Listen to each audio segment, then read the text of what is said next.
Hey everyone, welcome back. It's backlog banter time. I gotta keep things spicy. Gotta keep things fresh. And this week, you're not getting any energy from me in the intro. Who knows what's gonna happen? Today is not the relaxed episode because Abram hates that. But we'll come up with another term for this episode. It'll be fun. That's Abram Beener. Hey guys, how you doing? Subscribe, like. I don't fucking care. It's BLB time.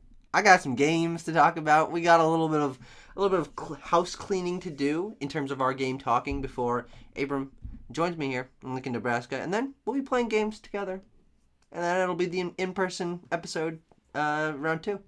It'll be great. How you Gosh, doing, this is a weird and bad way to start the video, but Abram? if there's one thing BLB doesn't do is put in more effort than needed, so let's fucking roll into it. You know it, baby. No, but Tucker, this video is actually an interesting phenomenon, I think. Oh, okay. Oh. Because what did we Cultural just phenomenon. Sure, what did we just say like 2 weeks ago? BLB, not a weekly show. Not a weekly show. Don't expect BLB to weekly show. It's not a weekly show. Yeah. It's since been a weekly show for and it will be a weekly again next week. So Yeah. Jesus fuck, I guess BLB is back, but don't get too Don't comfortable. don't yeah don't get your panties in a twist. No. Well, Whew, you don't Tucker want can that. untangle them. Let me tell you something. It's a great point. I'm a great panty tangler. That's what they Untangle. called me in high school. All Abram, right. what kind of games do you have to talk about? It's mostly fucking Sonic, right? It's actually about half and half Sonic. Oh, okay. You Because know what? I'm gonna let you start this time, out of the kindness of my own heart. thank you for the honor.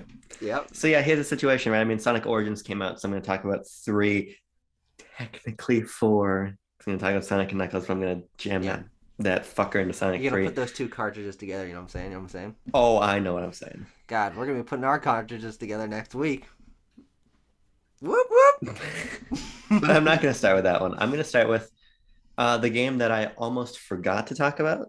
So I'm just going to But get it's the it first out one, there. so you remembered. So Right, before I forget again. oh, Jesus, this game must not be very memorable then. And that, Tucker, is Mario Party Island Tour. Are you serious? Yeah. Now You here's played this? right. Well, here's the situation, right, Tucker? I What? was writing about Nintendo 3DS Unfortunately. for a various project, and I was scrolling through my eShop, like the redownloadable tab on the eShop, because Yes. I was looking to see what download only games I had. Now, Sure. obviously, Mario Party Island Tour not a downloadable only game, Yeah, but you but have it downloadably. I had it, and I was like what I think happened is I think this was back in the days of Club Nintendo giving you the ability to redeem points for full digital copies of retail games. Sure. Because I have no clue why I would Now, have and fucking now I'm gone for pretty sure, this. like for not gold points, but the other one, the platinum points, you can just like get like 30% off Dr. Luigi if you want. Yeah, there's Or also I like, believe the only one you can get, I believe, is Twilight Princess Picross, which by the way I have, and I still have not played, but I'll get to it someday. I think I also have it. But yeah, so I'm like, Full oh, BLB review for Twilight Princess Picross. Let's fucking go. oh shit, Mario Party Island Tour. I guess I'll download this and just try it. I don't know. I maybe I got fucking hit in the head with a frying pan and my brain was scrambled or something. I don't know. Yeah. But I downloaded it. Maybe it's because I'm like, oh, we superstars. I don't fucking know. Care. But I boot up the game and it's fine. I've always Mhm. found the premise of like handheld Mario Party to be really bizarre, right? Sure. Because ultimately, yeah, get your systems together, use that downloadable play, have a little bit of a hoopla that way. But Yeah. obviously, Mario Party, you want everyone around one TV, right? Yeah. And this one's interesting because I mean, it retains modern Mario Party's horse shit, but the boards are kind of weird and different. Basically, the bottom line is there's too many hoops to jump through for this game to be fun. You know what I mean? Hmm.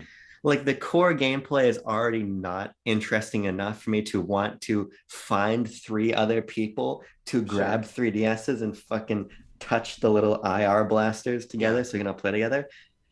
So I don't know. This was definitely during the era of ND Cube, just like having to put out a Mario Party game yearly. Yeah. So I don't know, not a whole lot to report. Well, that's interesting. I've always been interested in Yeah, the other Mario Party games because I haven't played most of them. The vast majority of them I have never experienced.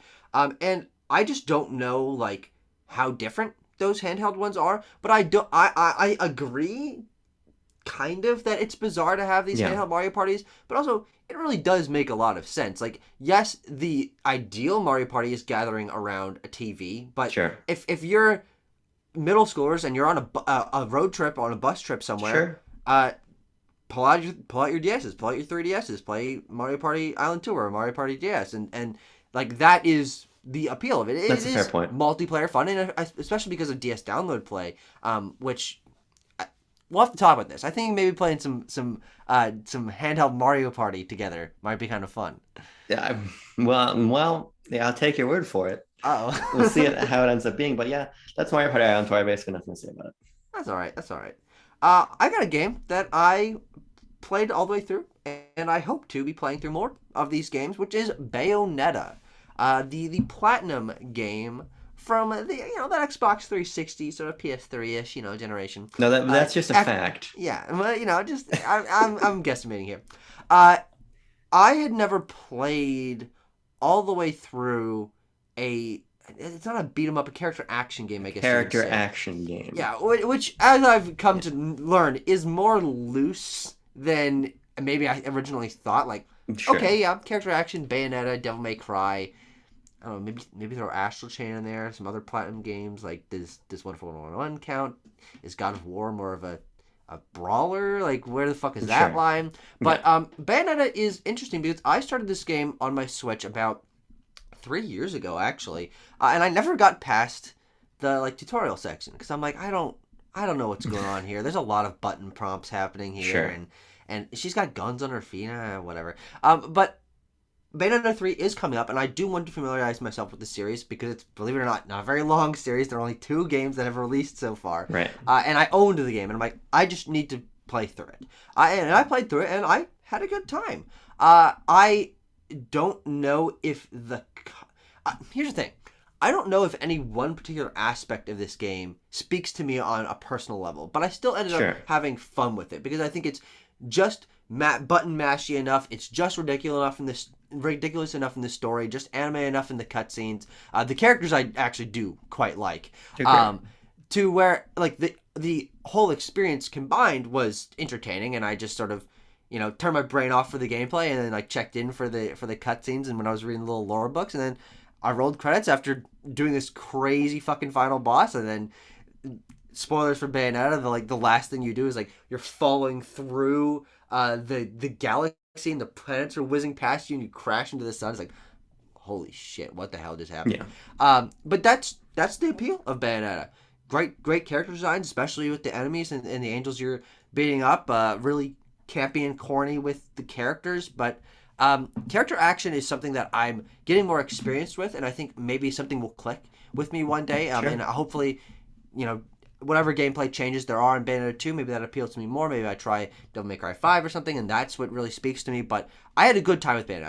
I think it's a very good game, but I'm not gravitated to these these kinds of games because I never played one until a couple weeks ago.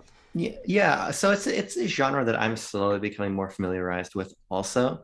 In the case of Bayonetta in particular, I've played Bayonetta 1. I think it's fine. I think it's a good game, but I had How far did you get?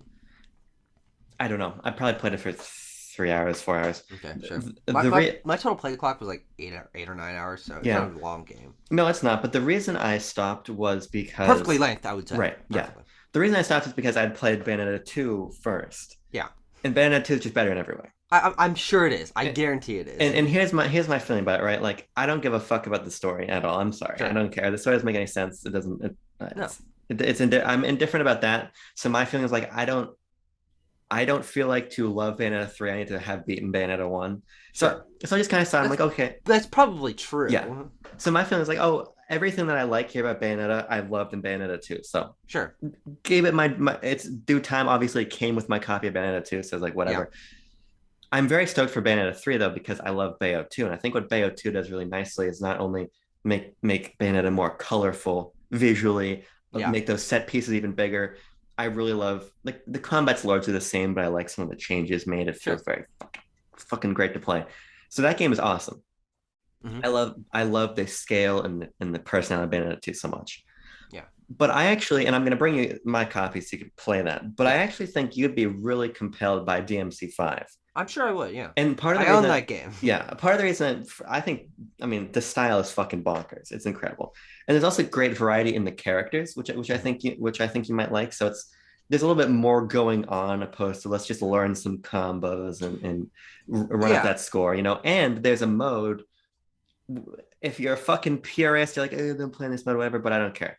You can turn on a mode that basically simplifies the gameplay down to Mhm. where the game will just do combos for you, if Hmm. really advanced combos for you.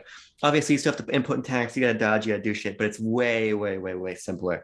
And because of that, you can kind of enjoy the spectacle of being really good at these games when I don't have like because these games are largely predicated on like fighting game inputs Yeah. effectively, and I can't do those, and I No, don't have the I patience to don't have learn the them. brain for that. So I really think that this sort of simplified mode of DMC5 would be really Yeah. interesting to you. Sure. Yeah, I'm certainly excited to Yeah. see where it see where my interest in these go. I think that Bayonetta was a good starting place for me. Yeah. Starting with the first game, I think will maybe make me appreciate two more. I mean, obviously you loved it a lot, but seeing Yes. what is new, what changes are made, how it improves on the original, and I do care about the story. As I said, Sure. I turned my brain off for a lot of the gameplay and checked in when the characters were talking, when I was reading the lore books about the Umber Witches and the Lumen Sages, and like I was learning about this world, and I'm interested to see where it goes after Yeah. one, because I bait like God, like I threw like the ultimate angel into the sun, so it's like where the fuck does it go from here? But I'm sure obviously they have a plan. They have Yes. other stories to tell. But there is a character named Luca. Is Luca in too? He probably is, Yes. right? Yes. Yeah, I loved him. Yeah. Voiced by Yuri Lowenthal. I'm like, I feel like I recognize this voice. And learning about Luca and oh god, what's the like baby band at his name? I can't remember her name. Uh, they say her name a I fucking lot. remember. A lot of this, unfortunately, a lot of this game is kind of left my memory as I've moved on to bigger and better things. But I'm interested to see Yeah. how the characters continue into the future, and I was pretty engaged by this game. I just didn't love it. Yeah. No, that's fair. And I think when I say I don't care about the story, I care about the story insofar as that I love the character interactions and I love Yeah, what this sort of the scale of the story facilitates in terms of ridiculous set pieces. But sure. these games are all about the style and the combat for me, Yeah, right? And the spectacle of all of that. It's of not course. necessarily like, oh, what are the Umbral Witches up to? I don't give a fuck. But Sure. but I do care when the Umbral Witches end up in a situation that has me fighting like on the fallen clock tower or whatever, Yeah. right? That's what when I end up really caring. So it's a cool Cereza. series. Cereza is who I was Syriza. forgetting. I want to say And Yuritsa, but no, that wasn't right. no. The one thing I will say that I was very impressed with this game Yeah, is the variety in locales. sure. It's all for the most part takes place in this one city in Europe, but almost no two maps are the same. Yeah, And almost they're always introducing new enemies and new.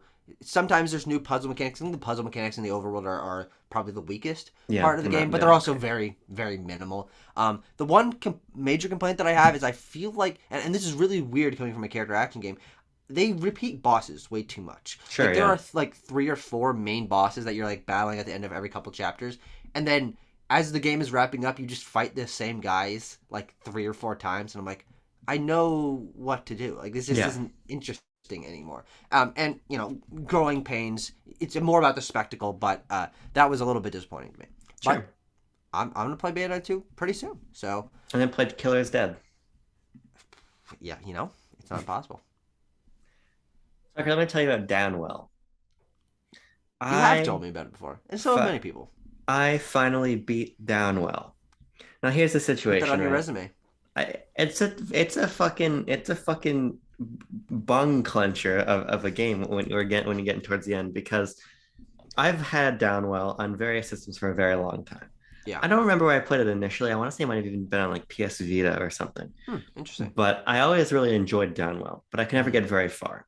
But after Point P, I was like, okay, I gotta fucking beat this. gotta fucking put my seatbelt on. This Yep. game that I love, I want to see to the conclusion. Yeah. And I did. And I fucking sweated out. It was getting to the point where I was playing on the airplane Hmm. to my grandparents' house. To the point where I was getting so deep into the game and getting so stressed that like my throat was hurting. Like my body was like physically like, oh fuck, this is gonna happen, and I kept losing, right? Hmm. Because basically the structure of Downwell is this is a fucking true roguelite. Yeah. You're going through four worlds and then a final boss, and you know this sequence of the worlds, but what you don't know is necessarily the actual layout of the levels as you're traversing them, and you Hmm. don't know what power ups you're going to get between Yeah. stages to bring deeper into the well, right? And when you die, nothing's the only thing that carries over is the skill you've accrued on like a fucking reflex level. You're not Sure. leveling up your character really. Understanding the Yeah, mechanics better, knowing right. which power ups do what, that kind of thing. Yeah. So it's fucking hard. And Yeah. it and it could be demoralizing if you get down to like those last couple levels and die. But that'd be demoralizing to a weaker man than I. Because every time I was getting to that last world, to that final boss and getting killed, I Yeah. was like, motherfucker. The Yeah. next one's gonna be the one. I was so in it Yeah. because the game is punishing, but it's on this fucking perfect line between punishing and empowering to like, Sure. God damn, I know I can do this. I fucking know I can do this. And a full run of the game is 10 minutes, right? Sure. To So actually beat it. So yeah, when you're finishing a run, it's probably at 5 minutes or 6 minutes or right. something like that. But when I'm consistently losing on like the second to last stage or on that boss, I'm like, I'm going back into it. Yep. And I Yep. did. And by the end, I was playing Downwell on a level that I couldn't have even comprehended when I first started Yeah. playing the game. The feeling of learning how to manage these combos and start falling through entire stages, never touching the ground, Hmm. is so fucking cool. Yeah. And learning the intricacies of that combo system, learning how to prioritize what you want to spend your gems on, what upgrades you want to take. It's just a really simple, satisfying arcade-like experience. Hmm. Obviously, I love the pixel art, I love the presentation, and Yeah. I just loved that grind towards the end. And a few games recently, maybe even ever, have Hmm. satisfied me as much when I finally beat it. Sure. To look at Except to Point B. and Tucker. So in traditionally down low, you have four lives, or four. Sorry, not four lives. You have Four four hearts. hit points. Sure. But then there's different Or stuff HP, if you will. HP. But then you can choose like a different what they call styles. Some of these make you fall slower at the cost of health or X or Y or Z. I was playing with boulder style where I basically fall fast like a fucking rock, but I have six Sure. health points. And then I got extra ones across my run. I was at 9. Mm. I beat the game with 1. Sure. I was a hit away from death. In the final area, the final boss, you cannot touch the ground. There is no ground. Yeah. And he's shooting projectiles. He's above you and below you. There's fucking shit everywhere. Like, oh my God, 1 hit point left, but I got this motherfucker to the last inch. And I Yep. got him. Yeah. And I just think this game is really, really exceptional. I do think I prefer Point P, I have Sure. to say.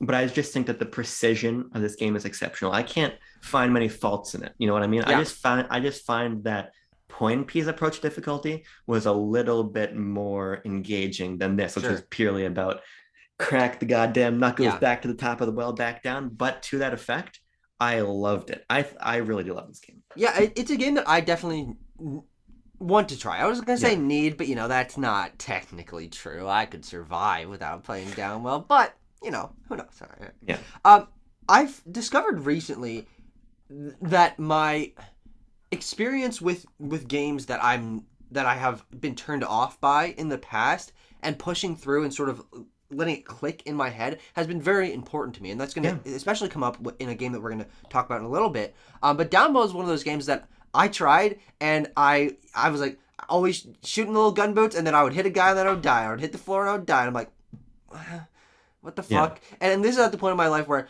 I tried roguelikes, but every time I would get into one, like it would restart completely, and I'm like, what the fuck is the point of this? yeah, But also, of course, there is an appeal to this. And I think what's interesting is the roguelike genre is the modern equivalent of arcade games, except for there is like sure. modern sensibilities in terms of adding power-ups and doing these things or sometimes letting you carry through progress. And I'd be very interested to see if, I don't know if it's just this specific game or if maybe roguelikes are starting to appeal to you a little bit more, because there obviously are quite a few that you could try that Yeah, might appeal to you. And God fucking bid you fucking try Hades again, but one of the greatest games of all time. But Spelunky and Binding of Isaac Yeah. and Enter the Gungeon, these kind of games might actually start appealing to you more as you experience more of these games and get into that reflex happy, holy shit, I'm about to die mindset. Yeah. Maybe this is the start of something beautiful. I mean, here's the thing about it, right? I've played A many beautiful rogue. friendship. What the fuck is that? What's that from? I don't know. I think this is the start of a beautiful friendship. That's from a fucking movie. Yeah, Continue. I can see the Twitter GIF version of it in my head. But the Oh, it's faces are fucking foggy. Casablanca. Oh, sure. Yeah, it's the last line of Casablanca. I've played a number of roguelites, but this has something that the other ones don't have, which I think is brevity. And Sure. Great point. not necessarily Yeah, a in run of terms Binding of Isaac's gonna take you an hour or two or whatever. well, the thing about it is I think my Switch play clock for Downwell was like 5 hours or something. Total? Yeah, to beat the game. I mean, Ever? well, here's the situation. I've played a lot of Downwell on other platforms. I bought the Switch Sure. version, put it a couple times and kind of put it down until this concerted Fair. effort. Yeah. So I would say what I would consider to be my playthrough of Downwell, right? Yeah. Where I actually beat the game, where I actually made the effort, was about 5 hours. Yeah, sure. But But that also comes from you understanding the game from previous right. times trying it and stuff like that. But, So it probably would take me longer if I was to play it. Sure. But Because what Point I B mean, took me like 12 hours of just fucking playing sure. over the course of the week. but my thing about it is like every run of that, the goal feels within my grasp, and it's up to me to. It's two prongs. It's both that where I feel like victory is always right there, but also I just love the way that Ojiro's games are hinged around these really arcade combo reflex based loops in the context of a platformer, which is so right up my alley. Yeah. But there's a couple other roguelites that I enjoy, like the classic, of course, being Rogue Legacy. I played a lot of on I played a lot of on Vita. I'm like, this is a cool game, but it doesn't feel to me like I'm making the progress that I want to be making. Yeah, and that's my turnoff from most roguelikes. Hades is really Hades, and I guess Point B, if you want to fucking consider it a roguelike, are really the only games that have pushed me through. And of course, my disconnect from arcade style gameplay and Twitch reflex is something that isn't very exciting to me, which is why something like Hades, like taking it so there is a momentum and you are building up your home base and you are like progressing the story, definitely engages me a lot more. But I do want to, at some point in my life, give games like Spelunky and Binding of Isaac a more conceited effort. Not conceited, concerted effort. Conceited is a different fucking thing, and that's what I am, of course. Because I know that there's quality there. It's just in the past, if I wasn't making progress, I'd just turn the game off after like 20 minutes. So, that's me. I will give Downlow another shot. Another game. But I got a lot on my plate coming up. So fucking do you? Yo, dog. You don't know. My turn now? Yeah.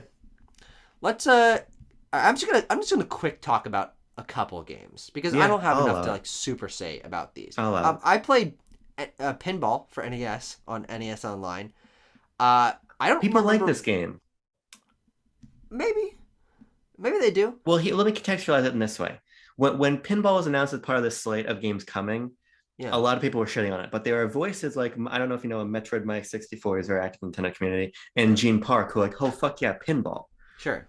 This is a game that I think is very important to a different generation of players. Because I saw Pinball like, Yeah, well, yeah, I think that's probably true. I don't think I have any of those people in my life to where I had never heard anyone talk about NES Pinball before. I mean, I guess I'd watched the like NES Works episode on it. But so this is a 2-screen pinball game for NES. And the thing is with pinball, I think that is also something that much more clearly appeals to older generations because pinball is not something that's just like, it's not a part of culture anymore, frankly. And the experiences that I've had with like actual pinball cabinets and stuff like that are few and far between. And my main exposure to pinball is Pokemon Pinball Ruby and Sapphire and Game Boy Advance, a game that I actually hate. I think I hate it because pinball doesn't really appeal to me. It always feels like the game's like fighting back against me in a really awkward way. I don't feel like I have, because I'm not very experienced with pinball, I don't have very good control of the ball. And when I flick it off and it fucking bounces off the thing and shoots down the thing, I'm like, nothing I could have done. And that drives me up a wall. And I played pinball, NES Pinball for 25 minutes, something like that. I dabbled around in it. But not enough. There really are only 2 screens, but technically 3 screens because there is a bonus room that if you fucking hit some things and you pop into the side or whatever, Mario's holding up this little platform and you're bouncing the pinball up and you catch Pauline and stuff. Technically a Mario game. But yeah, I don't have too much to say about it. I think it's a historical curiosity, and I'm very glad that these are the kind of games that are available on NES Online. I feel like those kind of games actually make up the bulk of the NES and SNES Online libraries because like they're just kind of like historical curiosities that don't have too much appeal to the modern player. But I just like picking away at the classic like black box NES games. Like maybe I'll play tennis. You know, maybe I'll play Wrecking Crew. You know, who knows? I'm a wild kind of guy. Those black box NES sports games fucking suck. I'm sure they do. Doesn't mean I won't play them. I remember I got baseball. I don't know why I did this, but as a kid, I bought baseball on Wii Virtual Console. Sure. And I thought it was so bad, and I didn't understand how to play that. I literally started crying, and my parents felt bad for me and let me buy another Virtual Console game. Holy shit! Do you remember what you got after that? No, I don't. No, the more memorable experience is that you cried because of NES baseball. Yes. Jesus Christ. I remember that clear as day as long. But Yep. I'd be interested if a fucking dirty bastard like you might like Kirby Pinball Land. Now this is a conversion. Now hold on. There's a bunch of fucking Nintendo pinball games that I've yet to try. But the Kirby Pinball Land is convergent to things you don't like, Kirby and pinball. But the reason I like this game is because it's a little bit more than just trying to get a high score. It's about working your way through the boards to get to a boss, to defeat the boss, to get to the next, to get to other boards. Well, here's the thing. I have played a pinball game I really like. Yoku's Island Express. Great fucking game. Great sound, great visuals, great concept, because I do like the idea of pinball boards, but I think the lack of progression and just high score chasing is something that doesn't appeal to me on a very subjective level. So this is NES Pinball, believe it or not, is a high score based early NES pinball game. I would believe that if you said that. I would believe it too, because it's true. Tucker, let me talk to you. I'm gonna go quick to this one too. We'll call this the fucking carpool lane of the BLB because we're just going fast. We're going together. You know what I mean? Yep. I want to talk about WarioWare. Do it together or get it together. Real? Yeah, WarioWare get it together. Oh yes. Oh, you played that again? Yeah, I played it again because when I was visiting my aunt, I was like, "Oh, what can we play?" And she really loves WarioWare, but hadn't played the new one yet. Yeah. So we played quite a bit of it together. And every time is she a Smooth Moves fan? Is she like a not Mega Micro Games? What? Oh yeah, Mega Micro Games. It's a GameCube. What's one on DS? I think she played the one on DS. Touched. The thing or DIY. She's more of a Wario fan in general. She loves Wario Land, Wario, Master of Disguise, things of that nature. Very weird. That's strange. There are not many Wario fans out there that are just like, God, the Wario series. People love those goddamn Wario Land games, though. I want to play more of those actually. But yeah. So like we'll boot this up. We'll play this together a little bit. Every time I play this game with more people, because it's one that I tend to break out with people here and there. Sure. The more I really love it, and the more it moves up my list of favorite Switch games, because I just it's so fucking irreverent and bizarre. Yeah. And it never fails to make me laugh. It never fails to make the people I'm playing with laugh. And there's just a really fun feeling of camaraderie as you're working together to try to clear just one more level, just one more before we run out of lives. Yeah. I think that's a ton of fun. So that's basically all I have to say about the game. It's just one that's always it's never too far down my the chronology of played Switch games for me. Sure. Good. Boop. All right. I played Pilot Wings.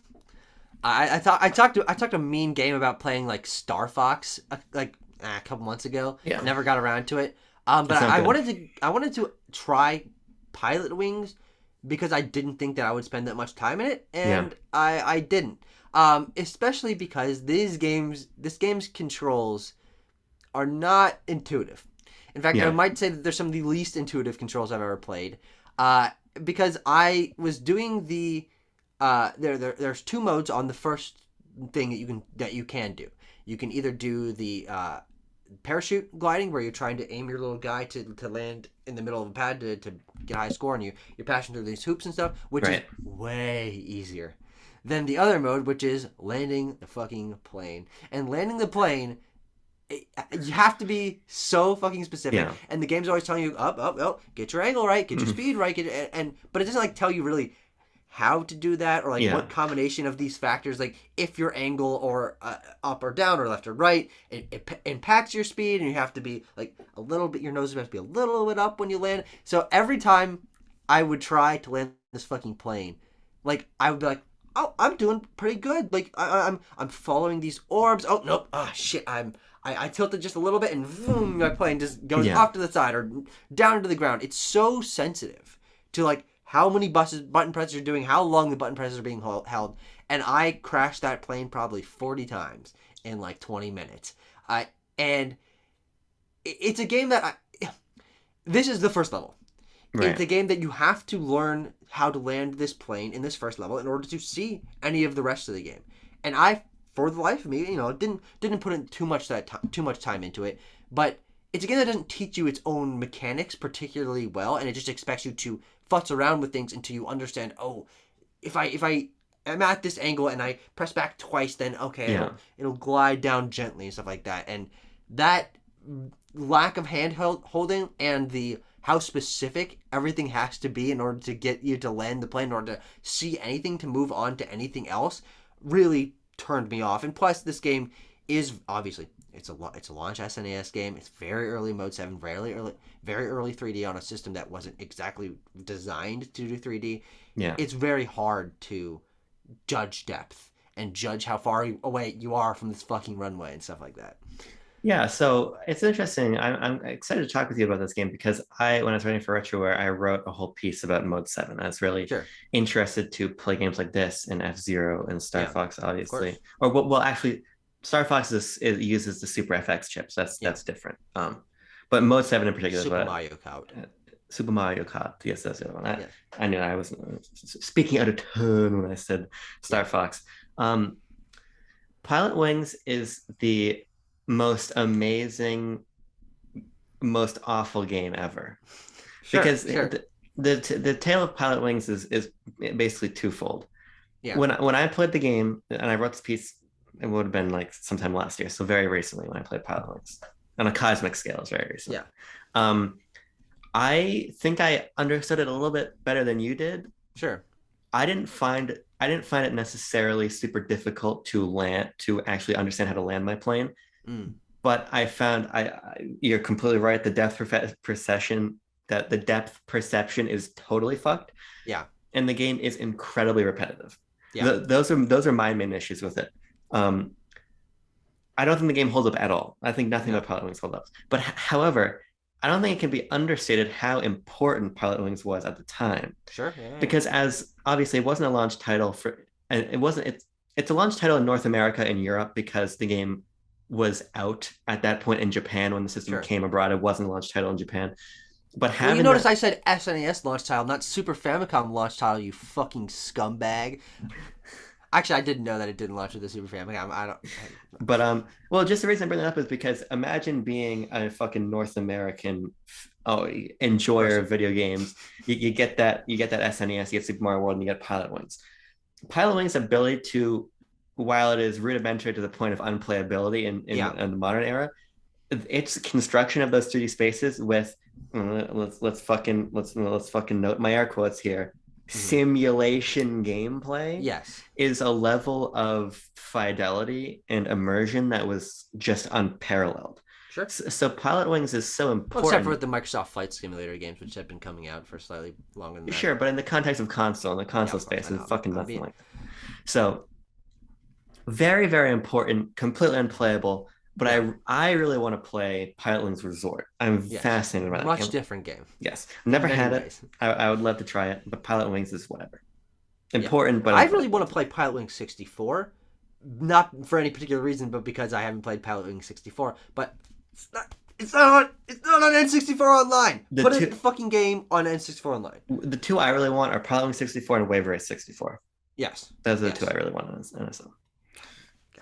But I mean, Tucker, we're either going to get no NSO game this month or the announcement or a new of a new wave. slate. Yeah. In the direct that's happening in 12 days. Right, great point. Don't forget about it. Couldn't forget about it. Let's talk for a moment about. Well, here's the thing. Do you want to do the Sonk Blanc now and end with one other game from me, or do the Sonk Blanc at the end? Well, I have I have two other games that I don't need to talk about for super long, and Okay. then one other major game, and then some Sonic. Yeah, well, then we'll just intersperse Sonic. We won't do Yeah. another Sonic block. But let me talk about one other non-Sonic game, then we'll just roll Sonic, because in my mind will be in Sonic mode. Yeah. Uh, Pikmin 2. What? Yeah. I didn't know you played that. Yeah, I started it. So I'm writing a piece about Pikmin right now. It's like, let's put up the old fucking GameCube. Let's play a little Pikmin 2. Because I've played it and I've never beaten Pikmin 2, so I'm gonna work through that over the next couple of days. It's not especially long game. On the GameCube? On the GameCube. Sure. I would rather be playing on Wii with the Wii New play remote, control. Uh-oh. but I have the Pikmin 2 disc for GameCube, Yeah. so it's fun. Pikmin, of course, notoriously literally unplayable without motion controls. I think Pikmin is 10 times better with motion controls.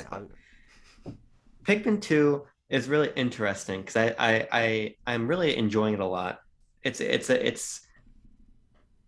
what I'm gonna be curious to see is because right here is the situation. Reset. All right, everyone. I love the narrative framing of this game. Sure. No idea what it is. Basically, here's how it happens. And then you got fucking Louie with you. During Pikmin 1, obviously, you're hit by an asteroid, you crash land on PNF 404, you rebuild your ship, you fly back to Hocotate. Yep. And the time that it takes you on PNF 404 to rebuild your ship and get back to Hocotate, the guy who runs Hocotate Freight, who you work for, has gone into ridiculous amounts of debt. Sure. Because Louis fucked up a shipment of golden carrots, and then this guy is not a good businessman. So you literally return to the planet, and there's this funny cutscene that plays where it's like a wasteland. There's like the iron frame of a building and nothing else. Because the guy who runs Hocotate Freight sold literally every single fucking thing that Hocotate Freight owned to try to pay off the debt for these golden carrots. So Almar arrives back with the SS Dolphin is the only thing that your boss has yet to repossess because it was off planet. Yeah. So the game begins. He's like, "Oh, sorry, Almar, I'm gonna have to sell your ship." Yeah. But you come back to the planet with a bottle cap you picked up from Earth because PNF 404 is Earth. Yes. You got this bottle cap because you're gonna give it to your kids as a souvenir. Almar trips and drops the bottle cap, and your ship like detects it, like, "Ooh, treasure found, treasure found," and then your boss realizes, "Oh fuck, random shit from Earth, super valuable." Yeah. So we can get rid of all of our debt by going right back to PNF 404, collecting all kinds of random shit and selling it. Yeah. So the premise of the game is to get your boss out of debt. You have to return to the planet and find $100,000. Or actually, no, maybe it's 10,000 coins worth of shit. Fucking Bitcoin or whatever. Yeah, and what's cool about this is it's real world licensed objects. So you're finding tubes of chapstick branded chapstick. You're finding Duracell batteries. You're finding like gloves. You find an entire Game and Watch ball unit at one point. Just random shit. So you're here. I love the framing of this game so much. Absolutely. It's a great concept for a sequel. The gameplay though, it's Pikmin, so it's not bad. But it feels to me like I'm not necessarily a fan of the way that they choose to restructure the gameplay a little bit here. I think Two Captains gets away from the simplicity of Pikmin 1, and I think that Two Captains isn't quite to the level of like multitasking and complexity of Pikmin 3. Yeah. It feels like it's in this kind of weird in-between point. Sure. At the same time, there is no real sense of urgency to this game because while it does You're not going to starve. You're not going to die. Yeah, there's a day cycle, but it doesn't matter how many days you take to collect the treasure. Sure. And a lot of the time you're playing the game, you're spending. Well, let's be categorical here. There's no sense of urgency in Pikmin 3 either because you have so much fucking juice. Right, but there's at least a sort of feeling that you need to always be finding more fruit, and and when I was playing, there's a satisfaction to optimizing how much fruit I got to know. Like, ooh, look at how I'm never gonna starve. I'm doing this right. I like that feeling. Sure. And then there's a point in Pikmin 3 where all of your juice gets stolen, which, I mean, it's a narrative gimmick. You're never really in too much danger, but it's fun. Like, it's a sense of urgency. In Pikmin 1, you can actually end the game with Olimar dying on the planet, which I think is fun. But in Pikmin 2, that's gone.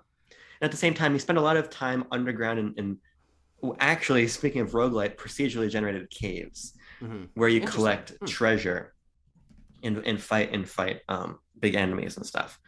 And I think it's fine, but when you're down in these caves, time doesn't progress. So there's a sort of weird disconnect where you go underground in the morning and you come back up and it's still morning. Still morning, yeah. I love the narrative framing. I love Pikmin, so the gameplay really works for me, obviously.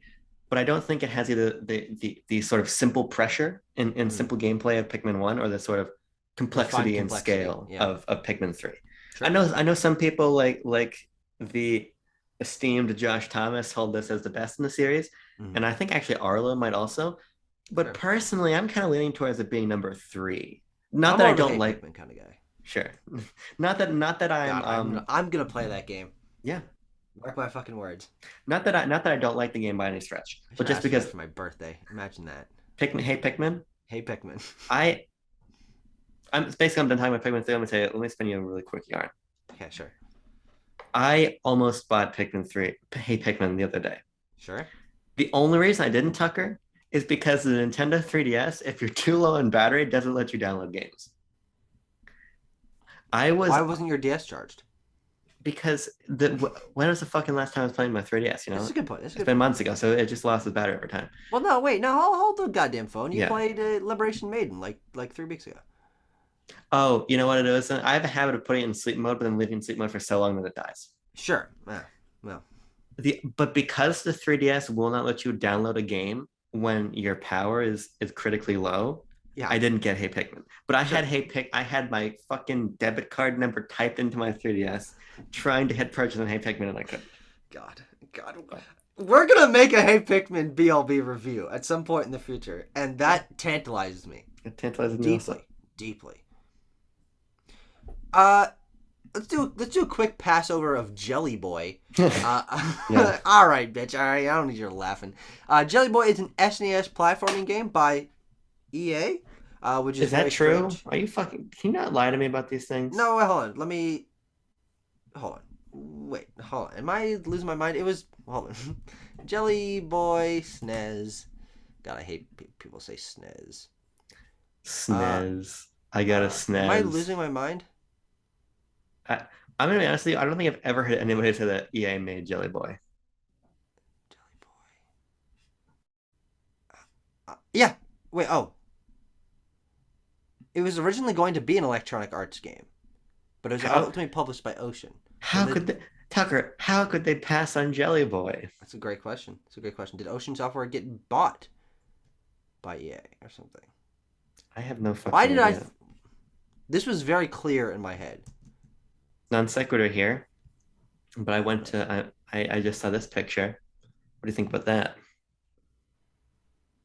Is it an Xbox? Yeah, that's you can enter Series X, yeah. you can enter to win that in a That's funny. sweepstake. That's great. That's great.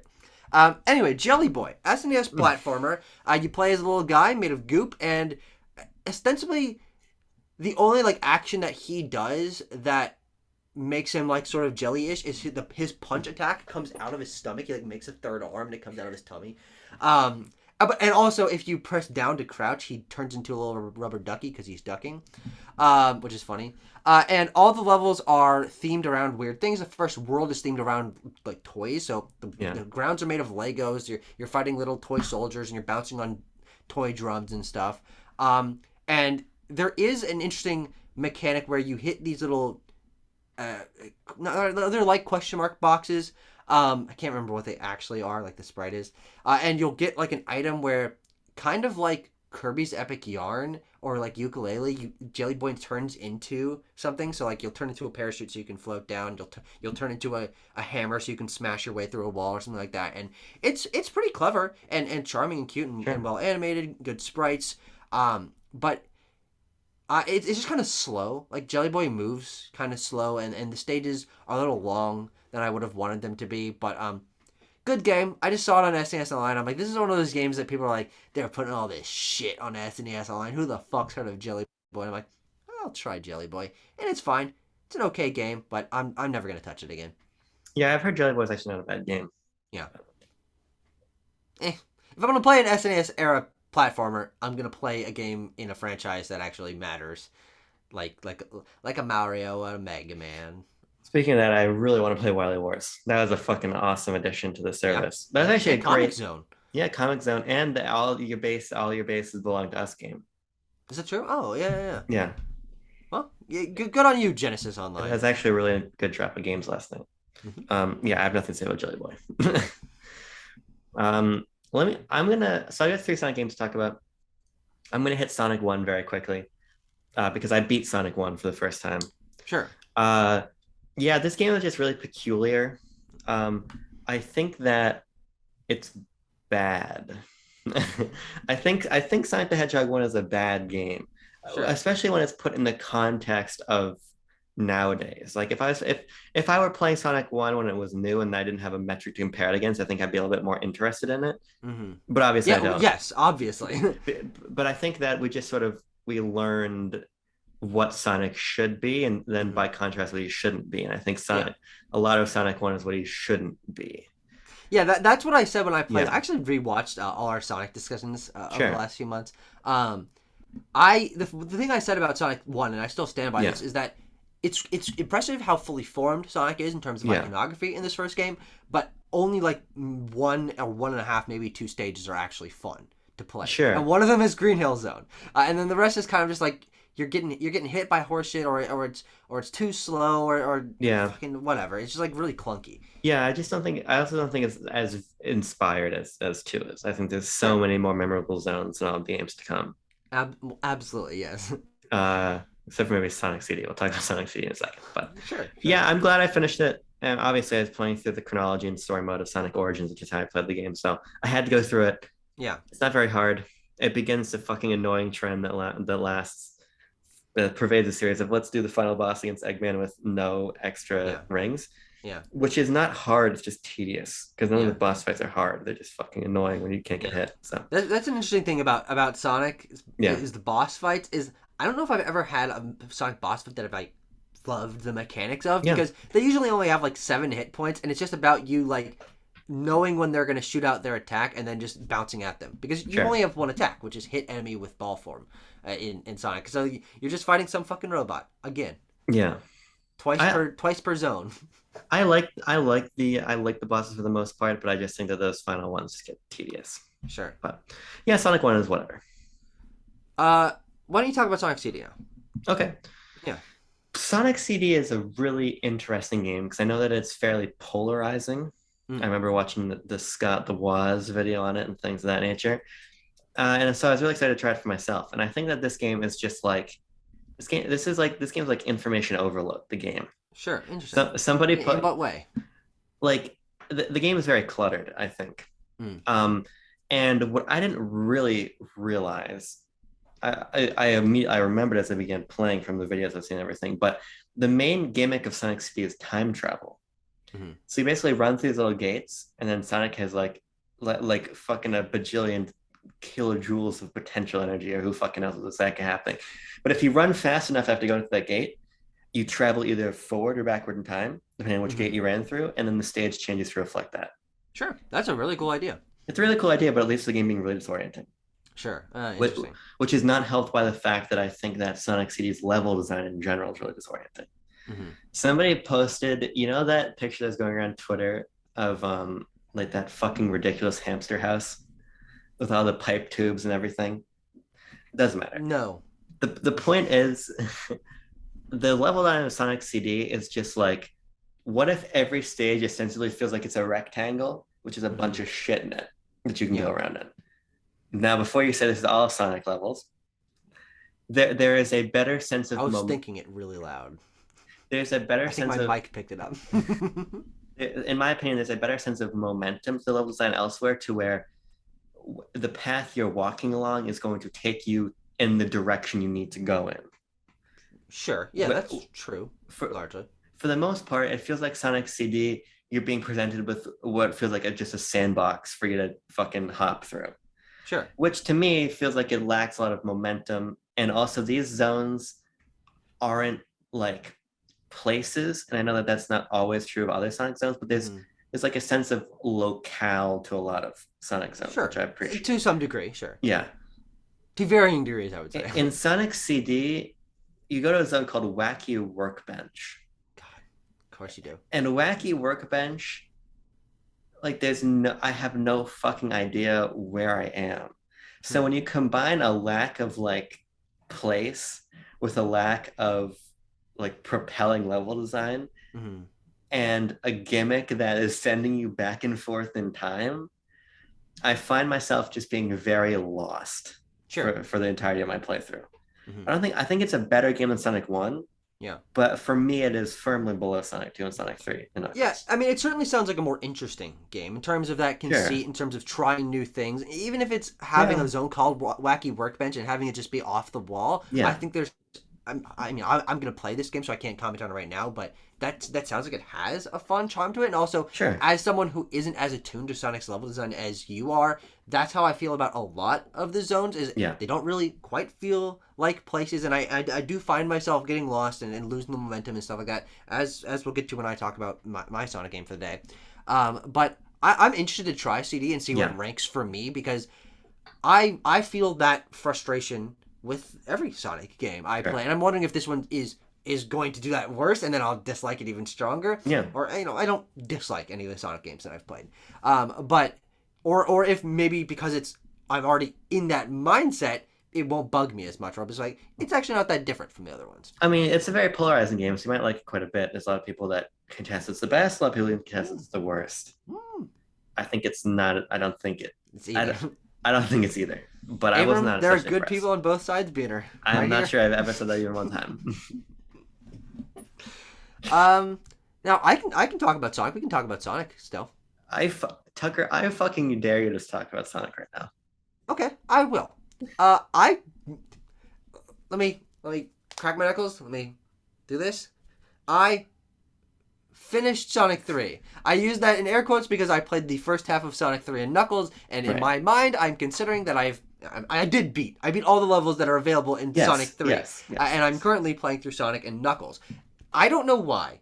Maybe it's just because I like having more numbers and more games on my I list. think but that's why. It could totally be. Is that I am considering my playthrough of Sonic 3 and Knuckles through Sonic Origins to be 2 games. I finished whatever zone it is that you beat the last level of Sonic 3 in, Yeah, and then I moved on yeah. to Mushroom Hill Zone in Sonic and Knuckles. And Sonic 3 is interesting because I can feel that it's probably better than Sonic 2. Yeah. But, and this is a heavy but, is this game, Sonic Origins, doesn't have Rewind. Yeah. And so I had to deal with a lot more Sonic bullshit that I probably would have had to deal with in Sonic 1 and Sonic 2 if I wasn't playing them in versions that had Rewind Right. than I ever had before. And I found myself being a lot more frustrated by Sonic. And I've always had a little bit, I've had a hard time connecting to Sonic's gameplay and the level design and stuff like that. But I felt that disconnect stronger here than ever before. But it's walking a weird line because Sure. I know this is a better game than Sonic 1. But I had to deal with more frustrating moments Yeah. here than I did in Sonic 1 because I had Rewind when I played Sonic 1. So I really don't know where I come down on this game. I think that none of the zones were any more or less memorable to me or exciting to me than zones in Sonic 2. I know it's better than fucking like Marble Zone in Sonic 1 and stuff like that. But it feels like more Sonic to me. And the moments that I ended up having to deal with Sonic bullshit stuck out to me a lot more than they had in previous games because I had to restart the zone multiple times Sure. after 5 minutes of gameplay because I got stuck in a room. Something came at me off screen, and I'll talk about that in a little more depth. But it ended up bugging me a lot more than the other Sonic games I've played. Sure. Yeah. So I was curious how I would feel playing the games that Rewind. I didn't really. Here's my feeling about Rewind, right? I think Rewind is a fantastic feature. Mhm. And I think that people who say that you didn't beat it if you use Rewind, you didn't actually beat a game are fucking gatekeepy idiots, right? Sure. But speaking solely for myself, I feel like I cheat myself out of some of the experience when I use Rewind. Now, typically, I don't really care enough for that to outweigh anything else. When you But play Ninja Gaiden and you just want to see the end of the fucking game. right, yeah, and in those cases, it's fantastic. Yeah. But like when I was playing Sonic 2 on NSO Online, and every time I'd fall down a pit, I'd be like, okay, back right up. Yeah. I felt like I was kind of losing an ability to sort of see the game in a less mediated way. Sure. Yes. Yeah. And for me, I didn't know if it was going to reach a point where like it's just too frustrating, Mhm. or what's going to be worse. Am I going to feel like I'm missing out on too much, or am I going to be too frustrated about not having the rewind? Sure. Interesting. By not having the rewind, I found that I had to kind of dig in a little bit more and become better at Sonic, not just able to do something once and call it a day. True. And Yeah. for I mean, me, that's how I'm feeling with the yeah. game that I'm playing right now. Yeah. And for me, that was a much better experience, frankly. Sure. From my skill level, for where I come into things, no lives, no rewind is Yeah. perfect for what I want. The no lives thing is a huge benefit. Now, I think there should be the option for rewind. Sure. I don't No, know if I absolutely. would. I don't know if I would have been a strong enough man to not use it. Yeah. But in the absence of it, I like that. That's a experience. hypothetical scenario. It's an alternate Right. universe, Abram. I also personally didn't find the game very hard, but I also I didn't find the game hard either. or let me put it this way: I didn't find the game frustrating. I didn't find the Oh, game I did. unfair. I didn't find it frustrating. Oh, I did. Oh, I did. But I really don't think that I'm right or wrong in that assumption. Sure. I can only speak from my personal experience with Sonic 3 Of Knuckles. course, of course. And my naturally. personal experience having beaten Sonic 3 and Sonic 3 Knuckles, and I think you're Yeah. fair to do what you're doing. Yeah. Is that the conjoined experience of Sonic 3 Knuckles is my favorite Sonic game and a top 10 2D platformer for me personally. Sure, interesting. Because it takes what I love about Sonic and it kind of just punches it up. I feel like it really refines things. Now here's where it gets interesting. I said this to you before we started recording. I think Sonic 2 takes Sonic 1 and makes it better. Yeah. I think Sonic 3 takes Sonic 2 and puts more things in it. Sure. Yeah. And now, whether you see that as a positive or a negative, I think is largely personal. For me, I like that the zones do more to introduce mechanics that force you to do things differently. Like I think about absolutely, yeah. Sandopolis Zone as one of my favorites, which is in Sonic and Knuckles. You got these fucking blocks. You got these pull switches. Yeah. I like those. I like fucking breaking the sand. Then you got to race the sand as it's climbing up. I think jumping up the sand falls. Yeah. I think Sonic 3 and Knuckles is a lot better at making its gameplay feel a little bit more deliberate than Sonic 2 does. And the zones end up feeling a lot more distinct because yes, I think this is a game that I, for instance, I was playing Sonic 2 and I think I was on a call with you and I was just kind of on autopilot. Yeah. And you can still autopilot sections of Sonic 3, but you have to play a little bit more intentionally, which I really like. And I think that the pixel art is beautiful. I love the way that these games look. So for me, as somebody who sees Sonic level design through a positive light, I view Sonic 3 and Knuckles as one of my favorite platforms of all time. Sure. Yeah. So here's the thing. Can I say something before you say your part? Of course. Because I said this in Discord. Let you speak. I never interrupt you. And I find this to be an interesting thought. And this is where your joke from earlier comes from. What I said was people who are both pro and anti-Sonic, in my opinion, have an equal leg to stand on, and an equal amount of rope to hang themselves with. Absolutely. I think that Sonic the Hedgehog is one of those franchises where, while I'm firmly of the camp that they're incredibly well-designed games, you're firmly of the camp that they're absolutely not. Yeah. I do not think that there is a critical consensus on Sonic the Hedgehog because there are people who you will talk to who fucking adore these games far more than I. Yeah. And people who think these are the worst fucking platforms ever made. Sure. And by the way, I don't think that. I'm not super polarized against Sonic. I think what's interesting to me is I see what they're going for. And there are moments where I really enjoy what's going on. I just feel that the level design is super inconsistent in these games. And that was made much more clear to me when I did not have access to Rewind. And frankly, I do think that if I had played Sonic 1 and Sonic 2 through Sonic Origins, yes, I would have had lives. Yes, they would have been in widescreen, and I would have had the drop dash, which would probably have been very useful in Sonic 1 and Sonic 2. Or I can't remember, it was fucking introduced. But I know from my experience of how much I had to rewind in Sonic 1 and 2 that there has always been the Sonic bullshit that I'm really feeling in Sonic 3, where springs and spikes and enemies will just come out of walls right in the path of where you feel the momentum is going and completely kneecap you in terms of what I feel the progression of the level and the momentum is going for. And getting stuck in rooms multiple times because the game doesn't really properly teach you some of its mechanics. Now, that's hit or miss. I do feel like some of the things like grabbing onto the pull switches in Sandopolis Zone, that's totally fine. The Mushroom Hill Zone has these little sprigs that go out. Or it also has these fucking seesaw pull things that are not properly explained, but I know how to use them because I watched the Scott the Woz video. Which is a true fact about me.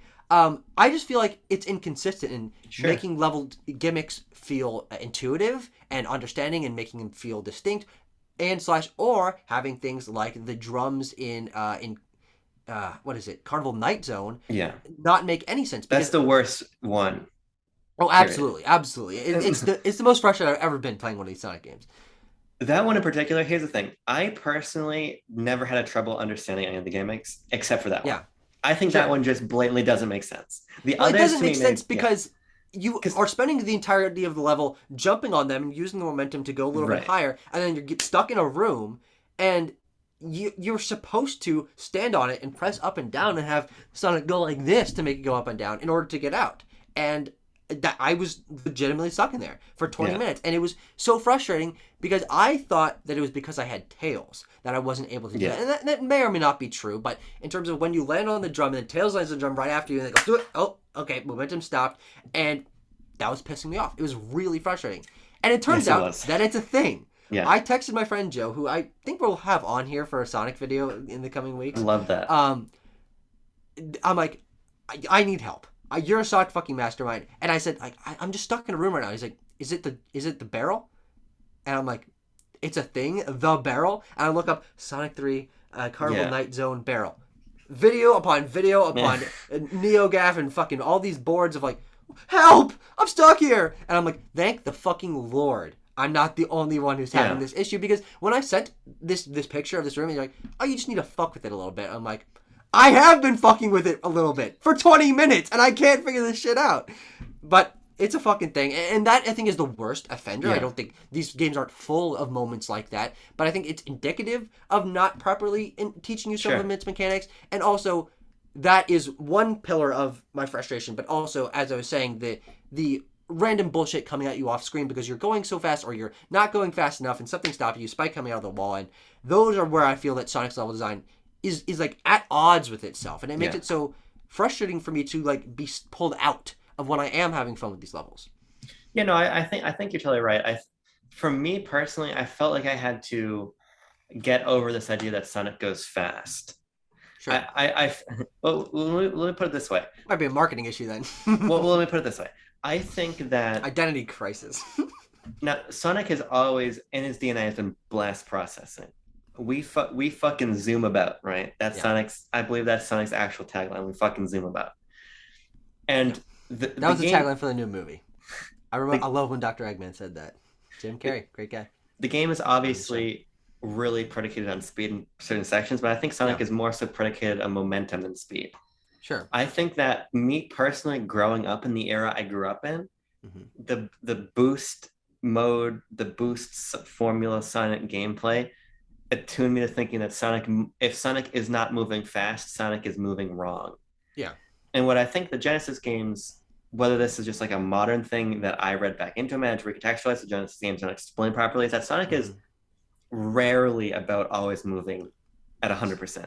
He is mostly about understanding the physics of a puzzle and understanding how to use your momentum to cross that barrier. Yeah, sure. And from through that context, I don't view a lot of level designs at odds with itself because I just don't think that the game doesn't want you to always move at that speed.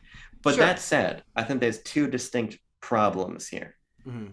The first is that maybe the game would be more fun if you're always going fast. Yeah. Now that's a hypothetical that we may never be able to answer. Yeah. But the other one is that there are elements of this design that feel too punishing. Now, I don't personally think that throwing a bumper down is that big of a deal.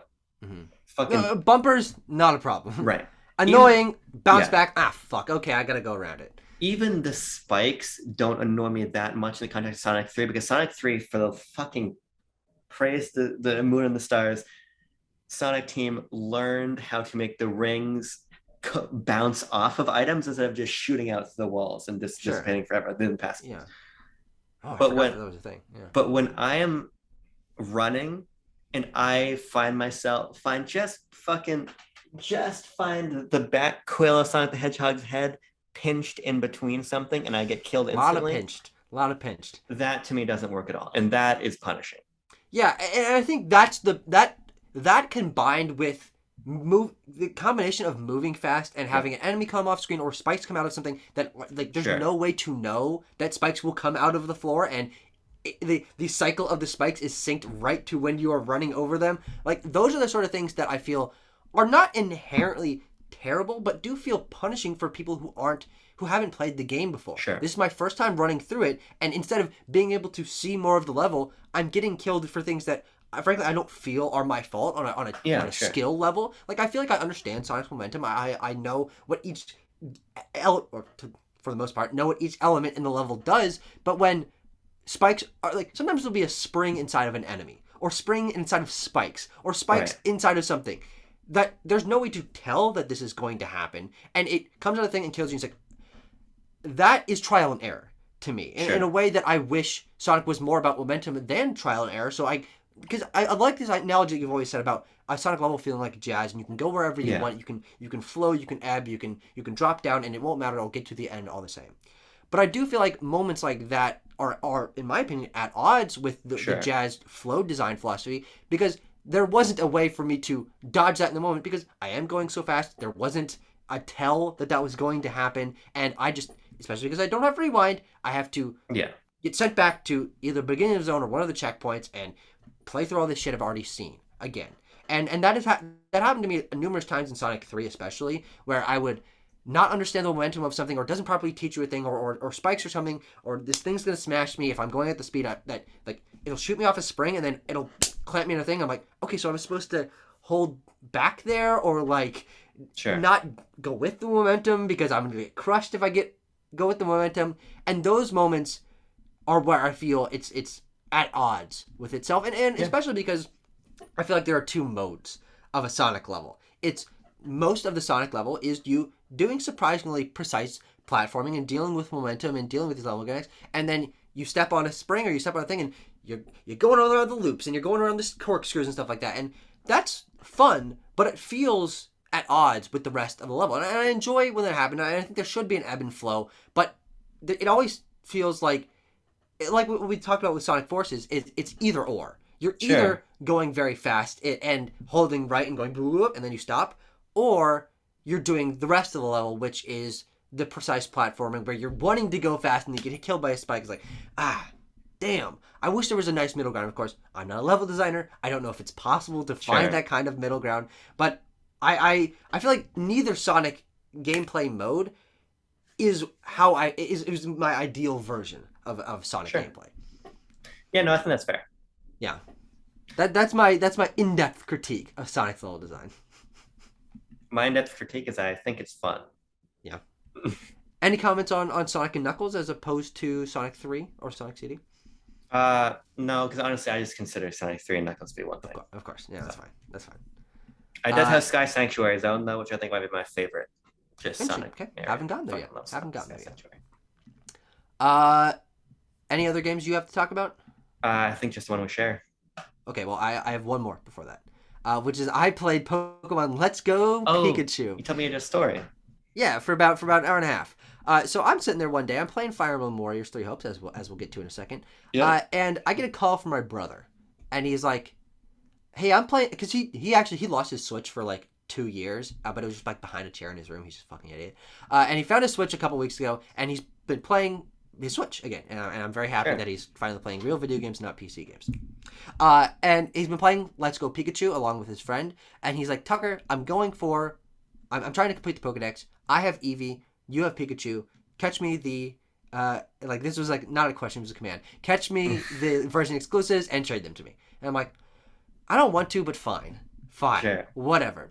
So I did a little bit of archaeology. I found my fucking cartridge of Let's Go Pikachu. I popped it into my Switch, and at first I forgot that it was a single Joy-Con game. So I was trying to control with this stick, and shit, that's right, nope, single Joy-Con game.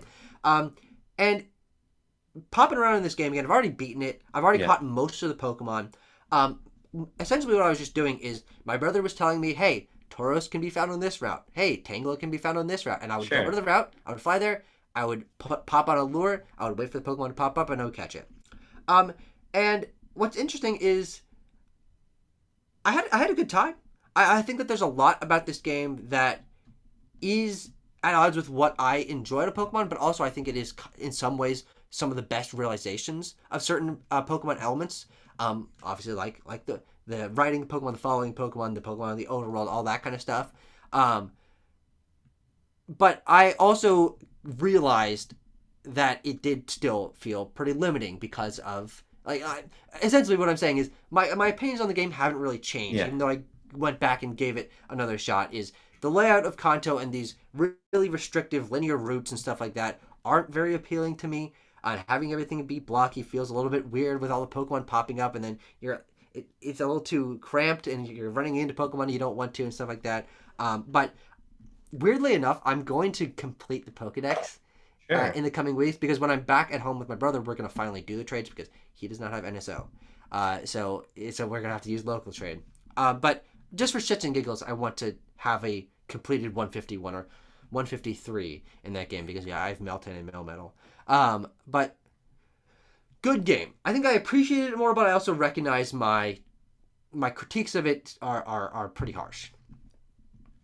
Yeah, I don't know if I really have a whole lot more to add, Yeah. frankly. I mean, I just wanted to share the story mostly. yeah, I know. I think it's a good story. I mean, I would really have to think if this is my favorite Switch Pokemon game or Sure. if Sword and Shield is, because I do like Sword and Shield. I think a lot more than a lot of people do, even though I'm Yeah. quite critical of it. But Mm-hmm. just as a polished, accessible, It's very polished. Yeah, it's a very polished, very accessible. Which is nothing that is something that none of the other Switch Pokemon games can Right. say. It was the last polished mainline Pokemon game. Yeah. And I think in that context, in its ability to bring in these Go ideas for what it is, I really like it. If this is the game that became the one that recontextualized the entire franchise around its ideas, then I think I would not like it as much. But as a singular experiment, I really like what that game has to offer. And as it stands, it seems to be a singular experiment. I don't know if we're going to get another Let's Go game, frankly. Yeah, I think at this point, it's probably not going to happen. Yeah. Yeah. We already got Ilka making fucking 40-minute remakes, so they're probably doing black and white right now as we speak. God. Let's do it. Fire Emblem Warriors 3 Hopes, the latest and greatest Nintendo released game. My first Warriors game, a game that we are planning a couple of videos around, but we're talking here about our first impressions and how this game has been resonating with us. Abram Buhner? You want me to go first or you want to go first? Yours? It's fine. I've been talking a little bit. I can't find it in my heart to play this game. So here's where I am. Last night I just beat the Garreg Siege. Yeah. I picked Edelgard, so I'm doing that. Is that chapter 3 or 4? Or I guess 5. 5. I think it's chapter 5. It's either 5 or 6. I think it's 5. I played the game for about 4 hours so far. Here's where I come down on it, and we're gonna do a bigger discussion about this. I'm gonna keep working my way through it because I think the narrative for me is picking up just a little bit. Yeah. Although I do find that this game asks me to become invested in completely horseshit named lords I've never seen or heard about.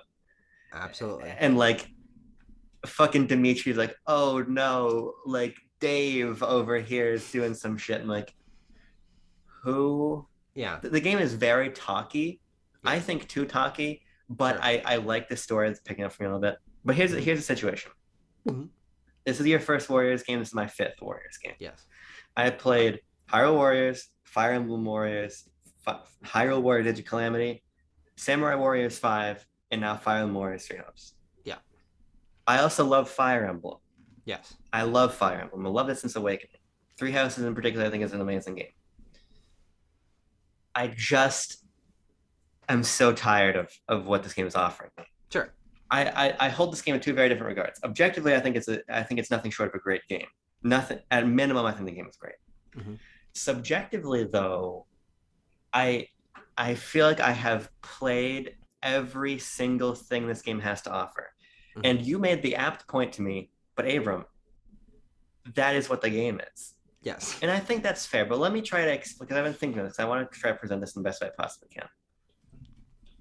The Warriors games have become now largely a licensed entity. They still have their own titles, like Samurai Warriors 5, which I played.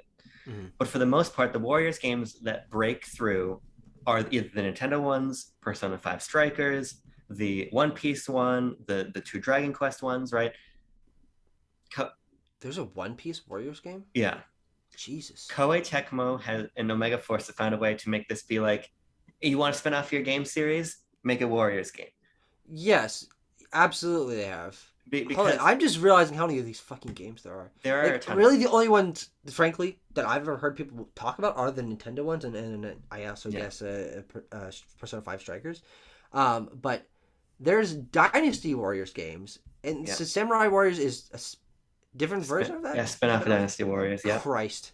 Holy and shit. There are, I mean, dozens. They release these games like almost multiple a year. Yeah, there are dozens and dozens and dozens and dozens and fucking dozens of Warriors games. Yeah. So here's my feeling, right? No, never mind. How about Dynasty Warriors and Samurai Warriors are made by the same company. They're separate franchises. Warriors Orochi is a crossover between the two. Sorry, my bad. It's also a Gundam series. Yeah. Jesus. All right, continue.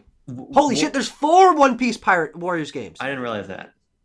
Holy Christ. Okay. Yeah. Holy Jesus. Warriors kind of found a way to bring its niche but prolific gameplay to a wider audience by partnering with licenses. Yes. And then it brought those licenses to a higher level by basically saying, we will, and I don't mean this in a pejorative way, but it is what it is. We will rip off your game. Yes. And we will put Warriors gameplay in it. So the people who buy your game will feel like they're just playing an extension of what they already know. Yeah. And I think that for me, Fire Emblem Warriors gets to a place there where it feels too derivative.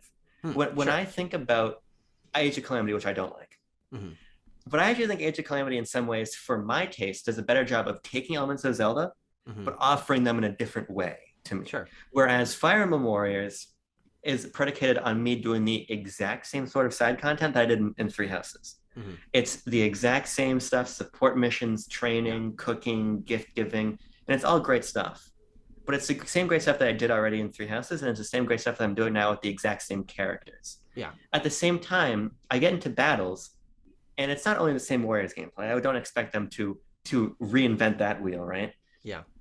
But I would expect at a certain point them to integrate substantive new mechanics to the combat. But that does not happen here. This is the exact same thing of let's conquer strongholds, let's fight minor boss units by exposing their weak point gauge, beating the shit out of them, and taking them out that way. Yeah. The characters feel the exact same from game to game. The combat tree, the skill trees are the exact same game to game. The environmental interactions are the exact same game to game. Yeah. It is, to me, it's reaching a point where, for my taste, this is just a copy and paste job.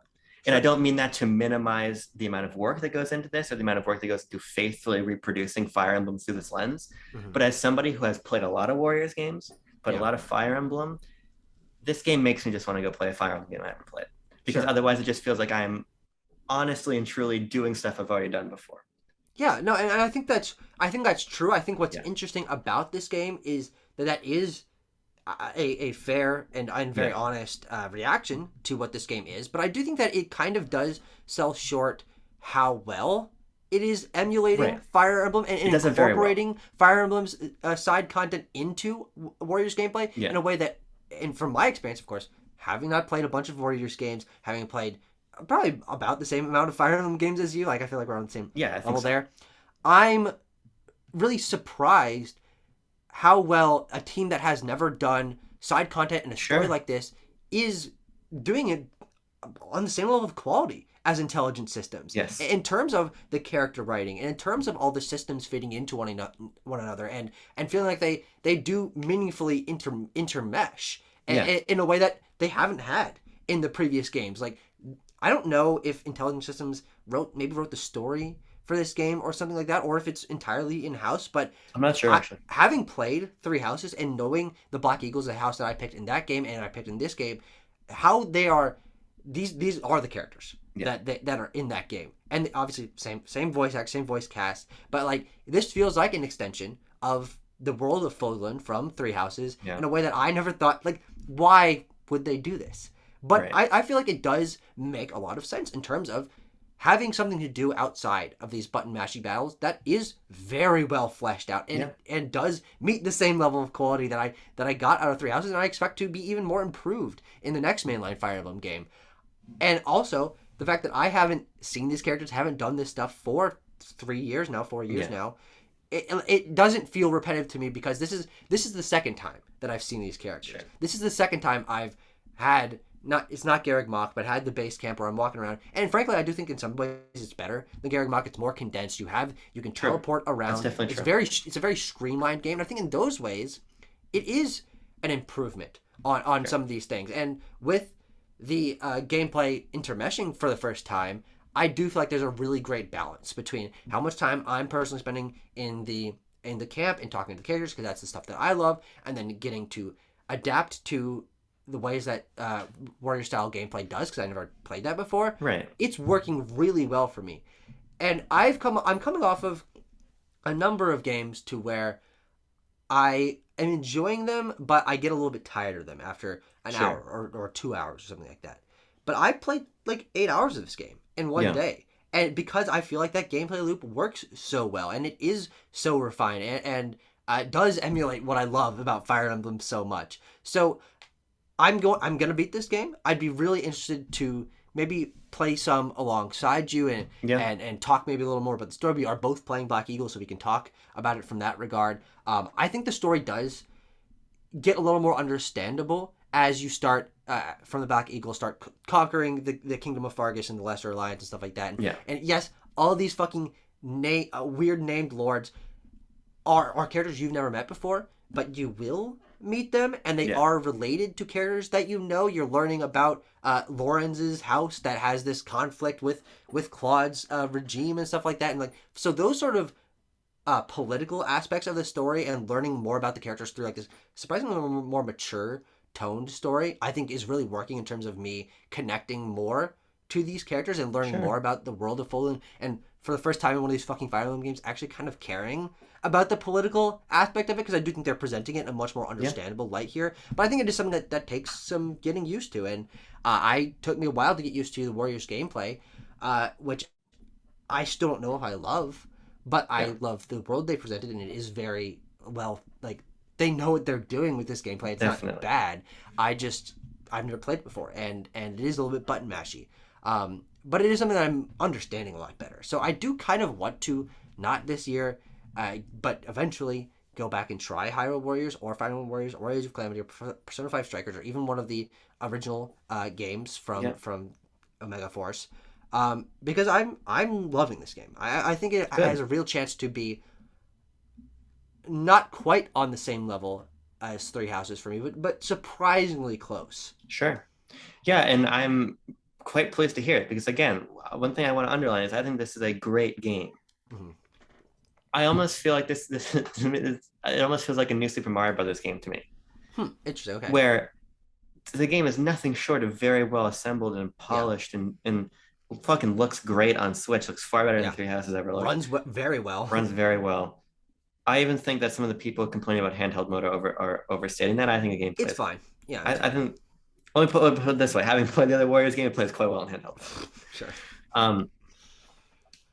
But I just feel like I've seen it to a degree where I know this. I feel like I know this game intimately. I feel like after 4 hours, I know this game in a way that I would know it, the way that you will know it after playing 50 hours. If that makes sense. Absolutely. And so that's where I come down on it. Yep. It's a very good game, but not every very good game is for every very, very great person. Good person. Yeah. Every good boy does fine. Deserves fudge. So my course teacher used to teach us. Oh, gross. Wrong.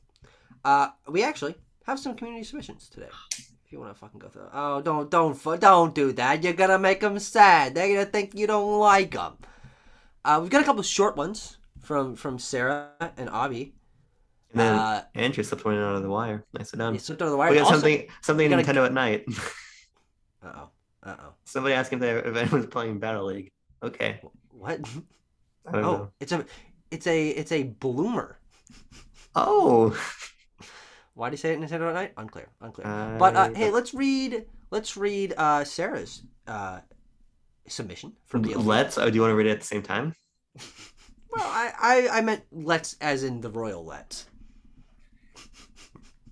She says, my gaming arc has restarted. I haven't beaten anything yet, but I've been loving my replay of Death Stranding. Very interesting that she's replaying Death Stranding, though I believe that is through the Death Stranding director's cut because she just got her PS5. Yes, and PS Plus. Yes, which is on there. She also says that Returnal has also been pretty fun, and she's kind of iffy on some of Demon Souls' enemy placement. It's sort of designed to kneecap fun in every chance it gets. Otherwise, it's been cool. Now, that's an interesting combination of factors there. I haven't played Demon Souls myself, but she has a PS5. She's playing PS5 games. Seems like it's going well on the whole. Yeah, one of my final orders of business I take care of before I come to see you is to call Sony, get my PS5 sent in, because it's fucked. You don't have very much time to do that. It's actually coming together. Probably do that today. I think I have to do that today. But I want to play Returnal. Like Returnal is a fucking banger of a game. Yeah. I'm actually curious to try Demon Souls because it's on PS Plus now. Yeah. No way in fuck was I gonna spend $70 on Demon Souls. Me neither. Even though I love this fucking game. Yeah, on PS Plus, I didn't give it a shot. Did Abby say something? Well, he said he's been playing Smash Bros. With his family a lot. In Saints Row 4. And been playing Saints Row 4 on Switch. Have you played Saints Row? I have not. No, Saints Row is one of those games where I'm sure it's a lot of fun, but I think its sense of humor is repellent. Sure. Yeah. Incredibly subjective, but not for me at all. Let me read Andrew's in. Andrew says, I've been playing a little... Strap in, put on your face mask, take a nap. Here we go. Long message. I've been playing a little game called Neon White. It's a slick and stylish first-person shooter that focuses on speedrunning. You play as Neon White, a damned soul who has a shot at heaven provided you cleanse it of demons who have snuck in first. You compete against other neons with different respective color names, as only the top neon is guaranteed a spot for salvation. I've not gone deep into the game, so I can't say much more about the story beyond that. The game can barely be called a first-person shooter, as that is not the main focus of the game, but rather a means to an end. The whole point of the game is to complete repeatable stages as quickly and efficiently as possible in order to earn medals, bronze, silver, gold, and platinum. Only gold and platinum medals seem to count towards the progression in Neon rankings. You pick up weapon cards which have limited uses and can be discarded to improve your mobility. Example, discarding a handgun before using the last bullet will give you an extra jump, discarding a rifle will give you a big speed boost, etc. There aren't many games like this, and I know what I said can sound confusing, but it truly is a game that needs to be experienced. I'm loving it, and the game's quick loading lends itself well to one of those, can I do one more run before bedtime? Yeah, I can, type of games. Yeah, I can. This is a fascinating game. I need to play this game at some point.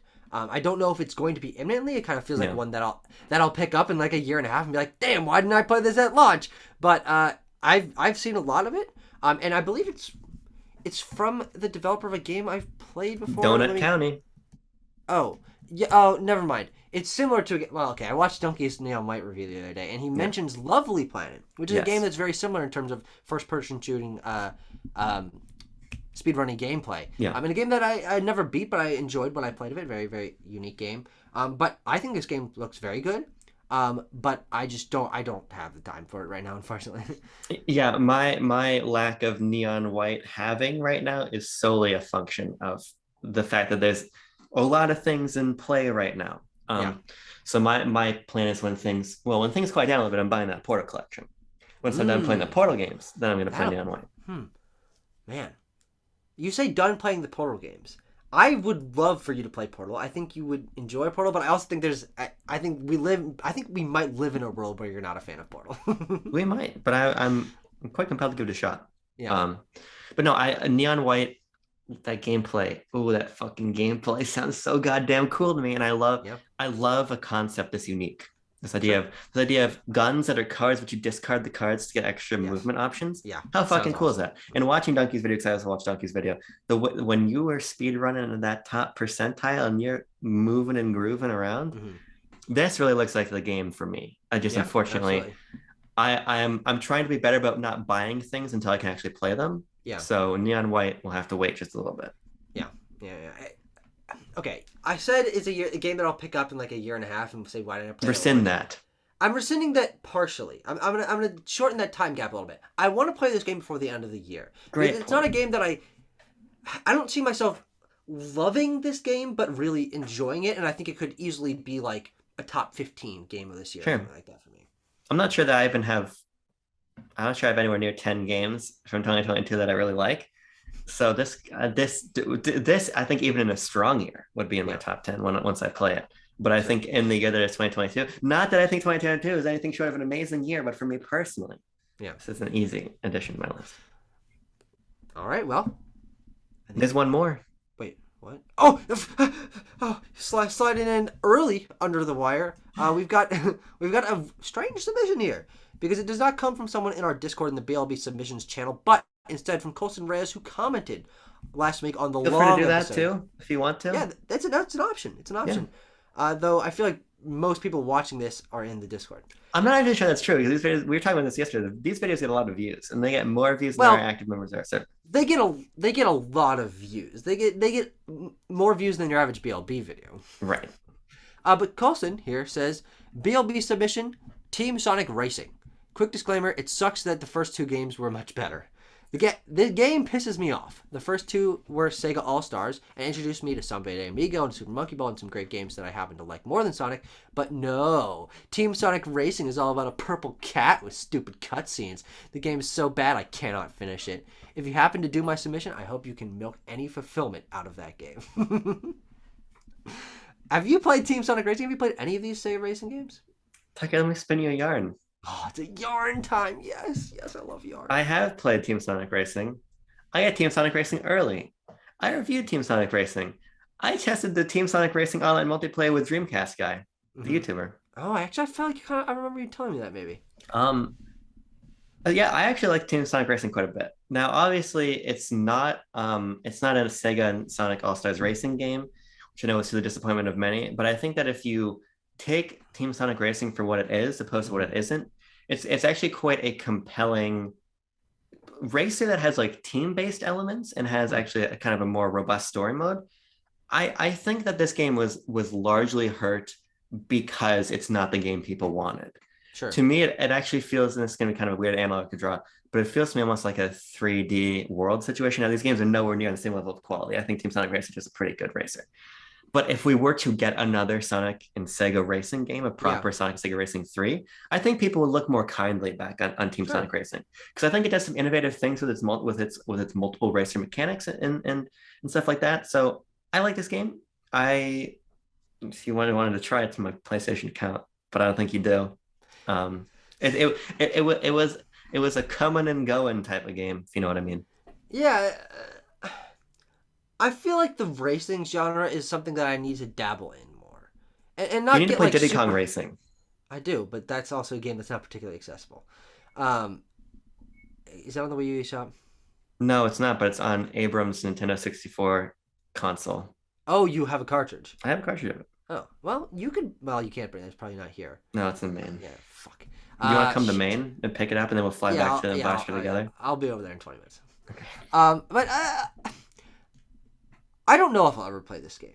But there's also a chance that as I experience more of Sonic and want to try some more of the spin-offs, I've always thought this game looked like visually good, and as I like enjoy more of Sonic's characters and learn more about them, maybe a game focused only on Sonic characters and cars that looks pretty visually pleasing. Maybe I'll give it a try, but very, very, very low priority for me. Yeah. I think it's a good game. It's a game that I had not thought about in a long time. Sure, yeah. That's what we got Colson Reyes here for. Now, Tucker, I have one last thing I need to tell you post the events. Okay, all right.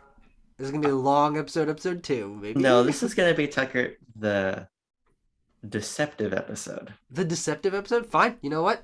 It's not gonna make sense to anyone who doesn't watch this far in the video, but that'll be the title. Tucker? Write that down.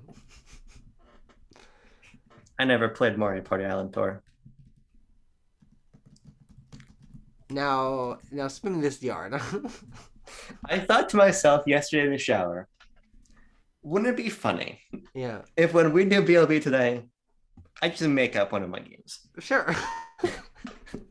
Have you ever played that game? I have played Mario Party Island Tour. Do you have it on your download list? I mean, it's on the download list, but I haven't played this game in probably 7 years. Which is why I was having a hard time coming up with things to say about it. Sure. But just for fun. Yeah. Just to try to pull one over on you in the audience. Yeah. I wanted to see what would happen. And I thought you might call me out because you're like, did you seriously play this game? And I had to play it real straight. Yep, I played it. Yep. No, I bought into it. 7 years ago, I played Mario Party Island Tour.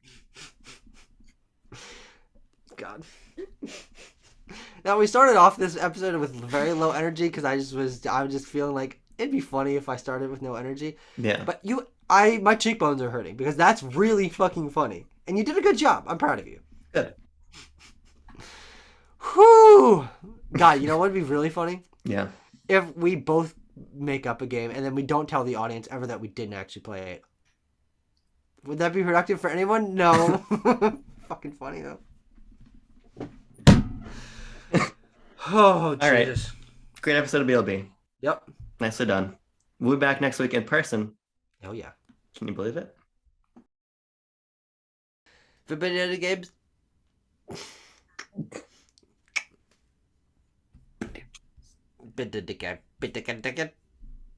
Okay. Are you ready for some Bickadidickup?